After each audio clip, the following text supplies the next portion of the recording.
Knob and tube wiring is an old system that gets its name because the wires are run on porcelain knobs and they're routed through porcelain tubes. The tubes protect the conductors in locations where they're run through structural members.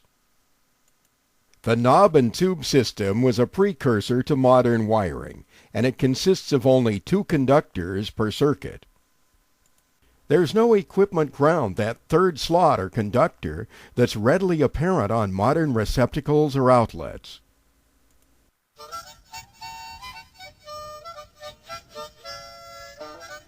Depending on the age of the house, of course, a knob and tube wiring system could date back to the turn of the 20th century. But knob and tube wiring was installed on a widespread basis, beginning in the era of flappers, gangsters, and the Prohibition years, the Roaring '20s. And it remained common up until the 1950s, the era of drive-in restaurants, cruising in cool automobiles, Elvis Presley,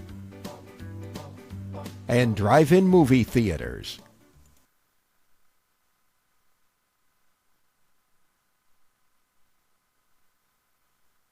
When there are signs of knob and tube wiring, assume that a house dates back to at least the 1950s. And if it was built prior to 1920, then that knob and tube wiring could have been a major upgrade. An upgrade from what, you might ask? Well, at the turn of the 20th century, around the world, gas lights provided illumination at city streets and inside homes. Gas lighting lasted almost 100 years, from 1816 until 1910, but the dawning of the age of electricity was on the horizon.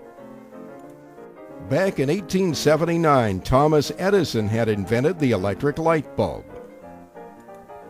Edison's light bulb made gas lighting obsolete by 1910, and by 1920, as electric lighting became commonplace, knob and tube wiring was being installed in homes across America.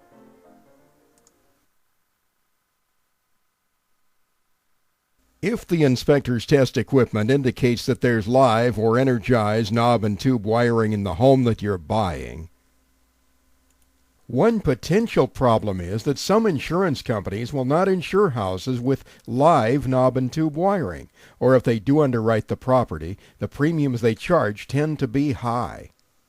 From the standpoint of safety, the disadvantages of having energized knob and tube wiring are often related not only to the age of the system, but also to how many modifications have been made by people who didn't know what they were doing.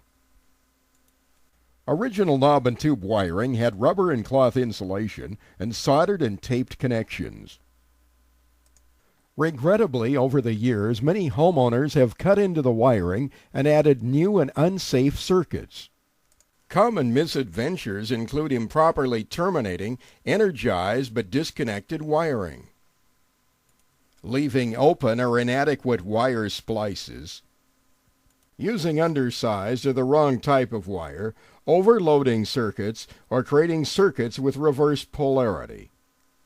When it's a certainty that energized knob and tube wiring is present, even if it appears to be substantially unaltered from the original installation, it is still a 2-conductor system without an equipment ground.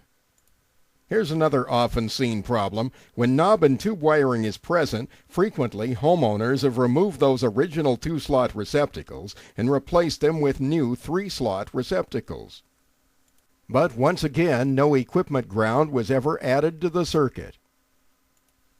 So the house ends up having what appear to be 3-slot receptacles.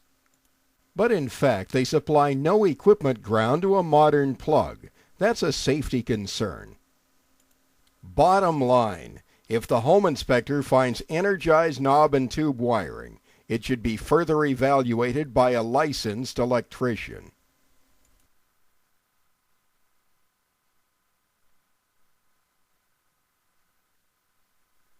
Even if the inspector finds that some of the knob and tube wiring has been removed, it's possible that live circuits are still present in hard-to-access locations. Crawl spaces, attics or inside wall cavities, and energized wiring might even be obscured by insulation.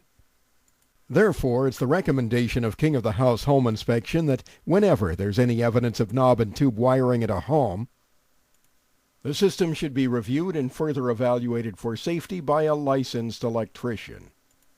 The possible exception being if it can be established for certain that a licensed electrician has previously upgraded the wiring and replaced the knob and tube circuits.